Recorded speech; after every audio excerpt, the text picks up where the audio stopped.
नमस्कार दोस्तों, आज के वीडियो में स्वागत है। दोस्तों आज के वीडियो में हम बताने वाले हैं आरआरबी ग्रुप डी का फॉर्म ऑनलाइन 2025 के लिए आवेदन स्टार्ट हो चुका है। दोस्तों आप इस फॉर्म को भरना चाहते हैं तो आप खुद से भर सकते हैं। मैं इस वीडियो में स्टेप बाय स्टेप बताने वाला हूँ। इस वीडियो को आप लास्ट तक जरूर देखिएगा।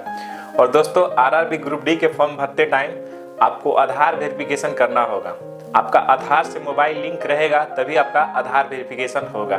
अगर दोस्तों आपका आधार वेरिफिकेशन करते टाइम आपको किसी तरह का प्रॉब्लम आ रहा है तो दोस्तों मैं इस वीडियो में बताऊंगा कैसे आपको आधार वेरिफिकेशन करना है। आपका आधार वेरिफिकेशन हो जाएगा।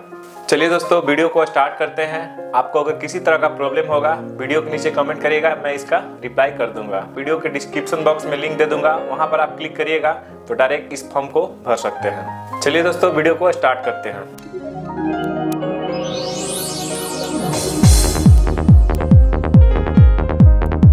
दोस्तों रेलवे का फॉर्म भरने के लिए स्टार्टिंग डेट है, यहाँ पर स्टार्ट है 22/2/2025 से स्टार्ट है और इसका लास्ट डेट है 24/2/2025 तक इसका लास्ट डेट है।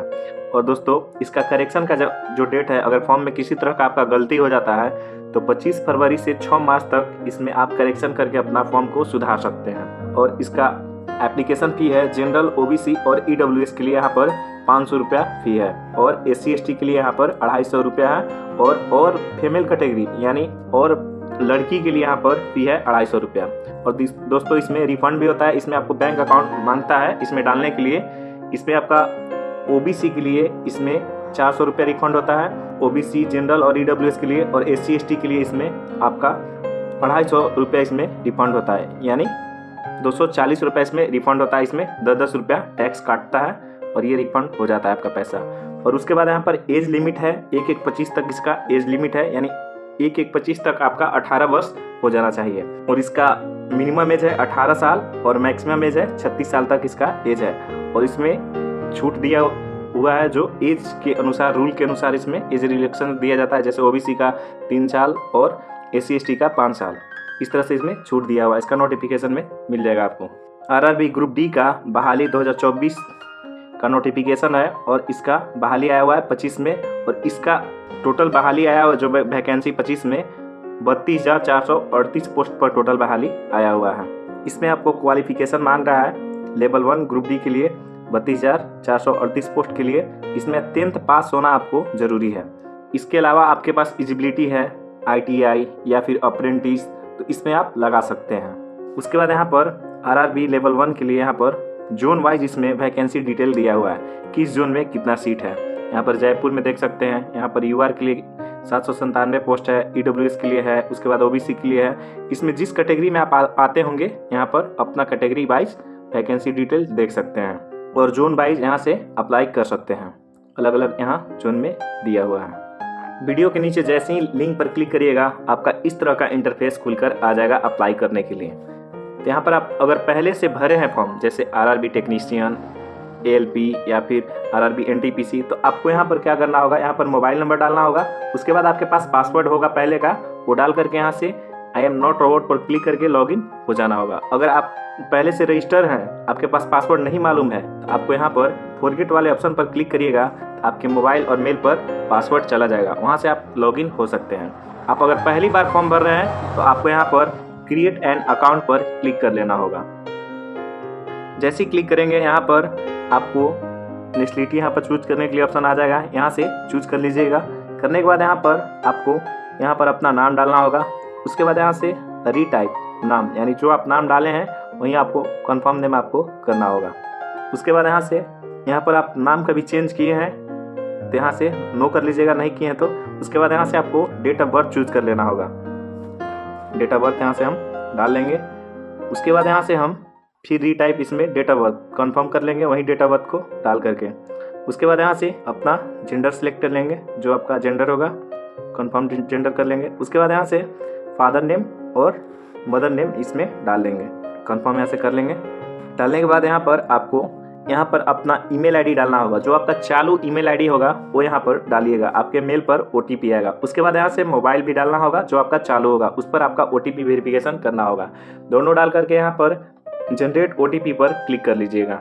यहाँ जैसे ही मोबाइल नंबर और ईमेल आईडी डाल करके जनरेट OTP पर क्लिक करिएगा। यहाँ पर OTP send your email address, उसके बाद यहाँ पर OTP सेंड योर मोबाइल, यहाँ पर दोनों पर आपका आ जाएगा, मोबाइल और ईमेल पर। यहाँ पर आने के बाद आपको उस OTP को इसमें आपको डाल लेना होगा, दोनों में। जो आपका मेल का है तो मेल पर डाल लीजिएगा और मोबाइल का मोबाइल में इसमें डाल लेना होगा आपको। उसके बाद यहाँ पर आपको आधार नंबर इसमें आपको डालना होगा। जो आपका आधार नंबर होगा यहाँ पर डाल लीजिएगा। इसमें आपको आधार नंबर दिखता नहीं है, इसलिए आप इसमें जो भी आधार नंबर डालेंगे इसमें सही सही डालिएगा। उसके बाद जनरेट आधार OTP पर क्लिक करिएगा। आपका आधार से मोबाइल लिंक होना चाहिए। उसके बाद यहाँ पहले टिक कर लीजिएगा यहाँ पर, तब जनरेट करिएगा। जैसे ही जनरेट करिएगा आपके आधार OTP मोबाइल पर आ जाएगा। यहाँ पर आ जाएगा सेंड OTP, मोबाइल नंबर यहाँ पर लास्ट डिजिट आ जाएगा। आने के बाद आपके मोबाइल पर OTP आ जाएगा। अगर कभी कभी आपका नहीं यहाँ पर OTP सेंड होता है तो यहाँ पर आधार नंबर डिलीट करके यहाँ से फिर डालिएगा और फिर रीजनरेट करिएगा, आपका हो जाएगा। नहीं अगर फिर भी होता है आप इसको पूरा काट करके फिर से इसको डालिएगा, आपका आ जाएगा। यहाँ पर आने के बाद OTP जैसे ही मोबाइल पर आएगा यहाँ वेरीफाई पर क्लिक कर दीजिएगा। जैसे ही वेरीफाई करेंगे आपका आधार OTP वेरीफाई हो जाए। जो भी आपके आधार में फ़ोटो होगा यहाँ पर आपका फ़ोटो दिख जाएगा। उसके बाद यहाँ पर आधार पर जो नाम होगा यहाँ पर आपका नाम आ जाएगा। उसके बाद यहाँ डेट ऑफ बर्थ आ जाएगा। उसके बाद मेल है तो यहाँ पर मेल आपका आ जाएगा। उसके बाद यहाँ पर आपको अपना यहाँ पर पासवर्ड क्रिएट करना होगा, यानी जो आप याद रख सके वो पासवर्ड यहाँ पर आप क्रिएट कर लीजिएगा। उसके बाद यहाँ पर आपको आई एम नॉट रोबोट पर क्लिक करके यहाँ पर preview and create an account पर क्लिक कर देना होगा। जैसे क्लिक करेंगे यहाँ पर इस तरह का आपका इंटरफेस खुलकर आ जाएगा प्रीव्यू करने के लिए। अपना सारा डिटेल को यहाँ पर चेक कर लीजिएगा। चेक करने के बाद यहाँ से टिक करके यहाँ पर अगर गलत है तो एडिट वाले ऑप्शन पर क्लिक करके एडिट कर सकते हैं। अगर सही है तो यहाँ पर आप क्रिएट एन अकाउंट पर क्लिक कर लीजिएगा। जैसे ही क्रिएट अकाउंट पर क्लिक करेंगे यहाँ पर आपका यूजर क्रिएटेड सक्सेसफुली का मैसेज यहाँ पर आ जाएगा। आने के बाद यहाँ पर आपको अपना मोबाइल नंबर डालना होगा और यहाँ पर मोबाइल या ईमेल आईडी कोई डाल सकते हैं, दोनों में से। उसके बाद यहाँ पर पासवर्ड आपको डालना होगा, जो यानी पासवर्ड क्रिएट किए हैं वो यहाँ पर आपको पासवर्ड डालना होगा। उसके बाद यहाँ से आई एम नॉट रोबोट पर क्लिक करके यहाँ से लॉगिन पर क्लिक कर लीजिएगा। जैसे ही क्लिक करिएगा आपका इस तरह का इंटरफेस खुलकर आ जाएगा। आने के बाद यहाँ पर ऑनलाइन एप्लीकेशन पर आपको क्लिक कर लेना होगा। उसके बाद आपका इस तरह का इंटरफेस खुलकर आ जाएगा। इसमें आपको दिख रहा होगा यहाँ पर एडवर्टाइजमेंट में यहाँ पर 0824 है, यहाँ पर 127। उसके बाद यहाँ पर एक और यहाँ पर बहाली आया हुआ है। यहाँ पर एक बहाली आया हुआ है जो नीचे है वो टीचर का बहाली आया हुआ है, ये वाला आप इसमें अप्लाई मत करिएगा। उसके बाद जो ग्रुप D का फॉर्म भरा रहा है वो यहाँ पर ऊपर वाला भरा रहा है, तो आपको इसमें आपको बोर्ड सिलेक्ट करना होगा। जिस बोर्ड में आप डालना चाहते हैं जोन में, वो यहाँ पर आपको जोन सिलेक्ट करना होगा। यहाँ से आप जो भी आप जोन में डालना चाहते हैं यहाँ से आप जोन सिलेक्ट कर लेंगे। तो यहाँ से जोन सिलेक्ट कर लीजिएगा। इसमें आपका बहुत सारा जोन नहीं खुल रहा है, जैसे दिल्ली का जोन हो गया जिसमें दिल्ली हो गया, और बहुत सारा जोन है जो इसमें नहीं आ रहा है। तो दोस्तों इसमें बहाली है फिर भी इसमें जोन नहीं आ रहा है, तो इसको क्या करना होगा, अभी आपको वेट करना होगा। इसमें कुछ टेक्निकल फॉल्ट आ रहा है साइड में, हो सकता है इसकी वजह से यहाँ पर नहीं आ रहा है, इसलिए थोड़ा वेट कर लीजिए। उसके बाद यहाँ से सारा जोन खुलने लगे तब आप इस फॉर्म को भर सकते हैं। नहीं तो आपको जो जोन आ रहा है उस जोन में आप डालना चाहते हैं फॉर्म, तो यहाँ से आप डाल सकते हैं। तो यहाँ से आप कोई भी एक जोन चूज कर लीजिएगा। करने के बाद यहाँ से इस तरह का आपका इंटरफेस खुलकर आ जाएगा। आने के बाद यहाँ से आप जो जोन चूज करे रहेंगे यहाँ पर आपका आ जाएगा। आने के बाद यहाँ पर आपको पर्सनल डिटेल यहाँ पर भरना होगा, अदर डिटेल, उसके बाद एजुकेशन डिटेल, उसके बाद अपलोड डॉक्यूमेंट, उसके बाद यहाँ से परफॉर्मेंस आपको डालना होगा। जो भी आपका पोस्ट होगा ग्रुप D का वो यहाँ पर पोस्ट आपको डालना होगा। इतना सारा डिटेल आपको भरना होगा। इस तरह से आपका खुल जाएगा पर्सनल डिटेल में। उसके बाद यहाँ से जो रजिस्ट्रेशन किए रहेंगे यहाँ पर आपका नाम, फादर नेम, यहाँ पर सारा डिटेल खुलकर आ जाएगा। आने के बाद यहाँ से आप अनमैरिड है मैरिड यहाँ से चूज कर लीजिएगा। उसके बाद रिलीजन अपना चूज कर लीजिएगा। उसके बाद यहाँ से मातृभाषा अपना चूज कर लीजिएगा। उसके बाद यहाँ से एग्जाम चॉइस लैंग्वेज यहाँ से चूज कर लीजिएगा। उसके बाद यहाँ पर पहचान चिन्ह यहाँ पे भर लीजिएगा, पहचान चिन्ह। उसके बाद इसमें 2 पहचान चिन्ह आपको भरना है, 1 और 2 पहचान चिन्ह इसमें भरना है। उसके बाद आपको यहाँ पर नीचे में कैटेगरी चूज करना होगा। आप अगर SC हैं तो यहाँ से SC चूज कर लीजिएगा, अगर OBC हैं या जनरल हैं तो यहाँ से आप चूज कर लीजिएगा। उसके बाद जैसे यहाँ से चूज करिएगा कैटेगरी, यहाँ पर आप अगर जनरल चूज करते हैं तो नीचे आपको कुछ भी भरने के लिए ऑप्शन नहीं खुलेगा। उसके बाद यहाँ से OBC चूज करते हैं तो यहाँ पर OBC का नंबर और जाति जो भी डालने के लिए मांगेगा वो आपको डालना होगा, और डेट इशू किया हुआ। उसके बाद अगर SC हम कैटेगरी हैं तो यहाँ पर SC चूज कर लेते हैं, यहाँ पर डाल देंगे यहाँ पर जाति का नाम। उसके बाद यहाँ से जो कास्ट है, उसके बाद यहाँ से सर्टिफिकेट नंबर डाल देंगे। उसके बाद यहाँ से कहाँ से मेरा बना हुआ है इसमें जिस जगह से बना हुआ है यहाँ से आप सिलेक्ट करके इसमें डाल लीजिएगा। उसके बाद यहाँ से जिस स्टेट से बना हुआ है यहाँ से डाल लेंगे। उसके बाद यहाँ से कब मेरा बना हुआ है, जब बना हुआ है वहाँ ये डेट डाल लेंगे। उसके बाद यहाँ पर SC ST के लिए यहाँ पर फ्री ट्रेवलिंग, यानी जो भी रेलवे में जाने का होता है किराया वो नहीं लगता है, पैसा नहीं लगता है, वो लोग का फ्री ट्रेवलिंग पास इसमें बनता है। तो यहाँ से इसको यस कर लीजिएगा। करने के बाद यहाँ से आपको जैसे ही यस करिएगा इसमें आपको कास्ट सर्टिफिकेट यानी जाति जो भी आप डालेंगे वो आपको यहाँ पर अपलोड करने के लिए आ जाएगा ऑप्शन। यहाँ पर आपको अपलोड करना होगा 500 KB से कम आपको इसमें अपलोड कर देना होगा। जैसे यहाँ पर आप अपलोड करिएगा यहाँ पर आपका यहाँ पर डॉक्यूमेंट अपलोडेड सक्सेसफुली यहाँ पर मैसेज आ जाएगा, यानी आपका डॉक्यूमेंट अपलोड सक्सेसफुली हो जाएगा। उसके बाद यहाँ पर नीचे में आपको डालना होगा। उसके बाद यहाँ से आपको परमानेंट एड्रेस और जो भी है करेंट एड्रेस आपको डालना होगा। एक पोस्टल एड्रेस, एक परमानेंट एड्रेस आपका है, यानी इसमें दोनों एड्रेस आपको फिल करना होगा। अगर अलग अलग दोनों एड्रेस है तो यहाँ अलग अलग फिल कर लीजिएगा। इसमें अपना स्टेट, डिस्ट्रिक्ट, अपना फुल एड्रेस डाल लीजिएगा। आपका नियरेस्ट सिटी कौन सा है वो डाल लेना है। उसके बाद पिन कोड डाल लेना है। अगर सेम एड्रेस रखना चाहते हैं यहाँ पर टिक कर लीजिएगा। टिक करने के बाद यहाँ पर नीचे सेव का ऑप्शन है, उस पर सेव करिएगा तो आपका यहाँ पर पर्सनल डिटेल सेवेज सक्सेसफुली आ जाएगा। उसके बाद आपको नेक्स्ट वाले ऑप्शन पर क्लिक कर लेना होगा। जैसे ही नेक्स्ट पर क्लिक करेंगे आपका इस तरह का इंटरफेस खुलकर आ जाएगा। आने के बाद यहाँ पर आपको इसमें अगर आप एक सर्विसमैन है तो यहाँ से यस करिएगा, नहीं तो इसको नो कर लीजिएगा। उसके बाद यहाँ पर विकलांग है इसको यस करिएगा, नहीं तो इसको आप नो कर लीजिएगा, इसको भी।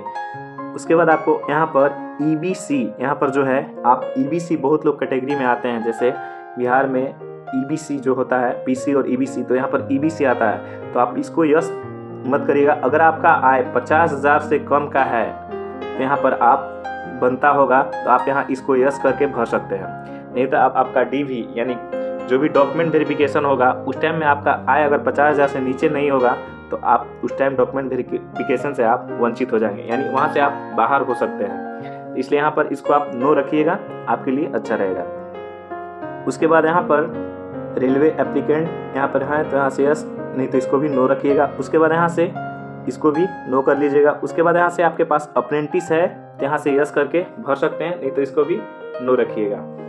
उसके बाद यहाँ पर आपको अपना अकाउंट नंबर नीचे में यहाँ पर देना होगा, यानी अकाउंट नंबर आप जो देंगे उसमें आपका पैसा रिफंड आएगा। तो इसमें अपना अकाउंट नंबर डाल देना होगा आपको। यहाँ पर आपको नाम डालना होगा जो भी आपका अकाउंट में होगा। उसके बाद यहाँ से यहाँ पर बैंक अकाउंट नंबर देना होगा। उसके बाद यहाँ से कंफर्म बैंक अकाउंट नंबर करना होगा। उसके बाद यहाँ पर IFSC कोड डालना होगा। उसके बाद यहाँ से कंफर्म जैसे IFSC कोड करिएगा यहाँ पर जिस बैंक और जगह का होगा यहाँ पर आपका शो कर देगा।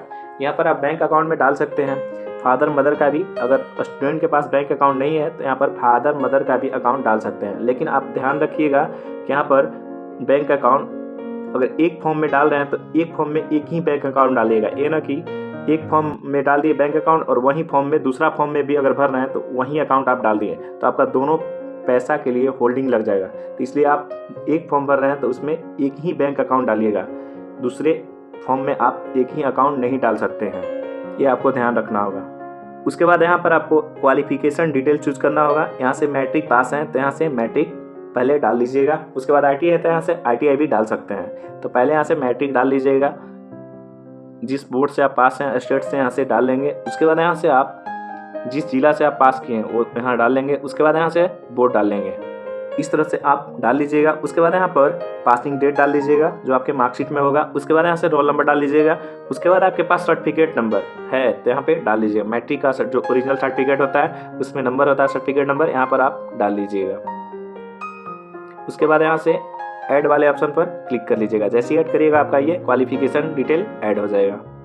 इस तरह से आपका मैट्रिक का डिटेल यहाँ पर आपका ऐड हो जाएगा। अगर गलती इसमें कुछ होता है ऐड करने में तो यहाँ पर आपका एडिट का ऑप्शन है, यहाँ एडिट करके आप इसको सुधार सकते हैं। उसके बाद आपके पास ITI अप्रेंटिस है तो यहाँ से आप सिलेक्ट करके आप ITI का डिटेल डाल सकते हैं, आपके पास है तो, नहीं तो इसको आप खाली छोड़ सकते हैं। उसके बाद यहाँ पर आपको फोटो अपलोड करना होगा। उसके बाद यहाँ पर आपको सिग्नेचर अपलोड करना होगा।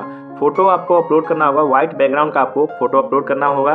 उसके बाद 2 मंथ के अंदर का आपको फोटो होना चाहिए। उसके बाद यहाँ पे साइज इसका कितना होना चाहिए, साइज आपका होना चाहिए 50 से 100 KB के बीच में आपका फोटो का साइज यहाँ पर होना चाहिए। उसके बाद यहाँ पर सिग्नेचर का जो साइज होना चाहिए यहाँ पर 30 से 50 के बीच में आपका होना चाहिए। इस तरह से आप फोटो अपलोड कर लीजिएगा यहाँ पर। उसके बाद यहाँ से आप सिग्नेचर अपलोड कर लीजिएगा। सिग्नेचर जब अपलोड करिएगा तो यहाँ पर आपका कट जाता है सिग्नेचर, यहाँ पर फुल नहीं आ पाता है। तो इसके लिए आपको क्या करना होगा, सिग्नेचर का यहाँ पर जो पेज पर आप सिग्नेचर करेंगे तो यहाँ से साइज यहाँ पर थोड़ा सा बड़ा करके यहाँ पर लीजिएगा। उसके बाद यहाँ से मार्जिन जो दिया हुआ है यहाँ पर चारों तरफ एरो का चिन्ह बनेगा, उसके बाद यहाँ दोनों तरफ एरो का चिन्ह बनेगा। उसके बाद यहाँ से पकड़ के आप बीच में कर लीजिएगा जितना आपको सिग्नेचर का साइज चाहिए। उसके बाद यहाँ से सही वाले पर टिक करके यहाँ से ओके कर लीजिएगा। इस तरह से आपका फोटो और सिग्नेचर अपलोड यहाँ पर हो जाएगा। होने के बाद यहाँ से आप सेव करके और नेक्स्ट वाले ऑप्शन पर क्लिक कर लीजिएगा। उसके बाद यहाँ से आपको पोस्ट सिलेक्ट करने के लिए ऑप्शन खुल जाएगा। पहले आपको जो भी पोस्ट आपको सिलेक्ट करना होगा यहाँ से आप सिलेक्ट कर लीजिएगा। जो भी आपको अच्छा पोस्ट लगे वो यहाँ से अपने मुताबिक यहाँ पोस्ट को सिलेक्ट कर सकते हैं। यहाँ से बारी बारी से जो आपको पोस्ट सिलेक्ट करना होगा यहाँ से आप कर लीजिएगा। सारे पोस्ट को यहाँ पे ऐड कर लेना होगा आपको। इस तरह से आप सारे पोस्ट को ऐड कर लीजिएगा। करने के बाद यहाँ पर आपको टिक करना होगा। उसके बाद यहाँ पर नीचे में भी एक टिक करना होगा आपको। उसके बाद यहाँ से अपना प्लेस डाल लीजिएगा जहाँ आपका प्लेस होगा। उसके बाद यहाँ पर सेव करके प्रीव्यू वाले ऑप्शन पर क्लिक कर लीजिएगा। जैसे ही प्रीव्यू करिएगा आपका फिर से मिलाने के लिए यहाँ पर डिटेल खुलकर आ जाएगा। यहाँ से अपना प्रीव्यू कर लीजिएगा। अगर गलत होगा तो आप यहाँ से सुधार कर सकते हैं। अगर सही होगा, सारा डिटेल अगर सही है तो यहाँ पर टिक करके आप सबमिट वाले ऑप्शन पर आप क्लिक कर लीजिएगा। अगर गलत है तो एडिट करके आप इसको सुधार सकते हैं। तो यहाँ से मेरा सारा डिटेल सही है तो हम यहाँ से सबमिट कर लेंगे। जैसे ही सबमिट करेंगे आपका इस तरह का इंटरफेस खुलकर आ जाएगा। जिस माध्यम से आप पेमेंट करना चाहते हैं यहाँ से वो माध्यम सेलेक्ट कर लीजिएगा। उसके बाद यूपीआई से करना चाहते हैं यूपीआई क्यूआर पर क्लिक करके पे नाउ पर क्लिक कर लीजिएगा। जैसे ही पे नाउ पर क्लिक करिएगा आपका यहाँ से स्कैनर आ जाएगा। इसको स्कैन करके आप पेमेंट कर लीजिएगा। जैसी पेमेंट करिएगा आपका पेमेंट यहाँ पर सक्सेसफुल यहाँ पर आ जाएगा। आने के बाद यहाँ पर आप इसको प्रिंट आउट करना चाहते हैं तो यहाँ पर नीचे में प्रिंट आउट कर लीजिएगा। करके आप इसको निकाल सकते हैं। उसके बाद यहाँ से बैक वाले ऑप्शन पर क्लिक कर लीजिएगा। उसके बाद यहाँ पर आपका पेमेंट कंप्लीट सक्सेसफुल यहाँ पर हो जाएगा, यानी फॉर्म आपका पूरा कंप्लीट हो जाएगा। उसके बाद यहाँ पर अगर गलती आपका होता है तो यहाँ पर मॉडिफाई यहाँ पर दिख रहा होगा। जब डेट आएगा तो यहाँ पर मॉडिफाई करके आप सुधार सकते हैं। उसके बाद यहाँ से अपना एप्लीकेशन फॉर्म जो भरे हैं वो निकालना चाहते हैं तो यहाँ पर जो आइकन आँख का बन रहा है उस पर आप क्लिक कर लीजिएगा। जैसे ही क्लिक करिएगा आपका एक PDF डाउनलोड हो जाएगा। इस तरह का आपको एप्लीकेशन फॉर्म खुलकर आ जाएगा। आने के बाद इसको डाउनलोड करके आप प्रिंट आउट करके रख लीजिएगा। तो दोस्तों आप इस तरह से RRB ग्रुप डी का फॉर्म ऑनलाइन कर सकते हैं। दोस्तों अगर वीडियो आपको अच्छा लगा होगा तो वीडियो को लाइक कर दीजिएगा। आप मेरे चैनल पर नए होंगे तो मेरे चैनल को सब्सक्राइब कर लीजिएगा।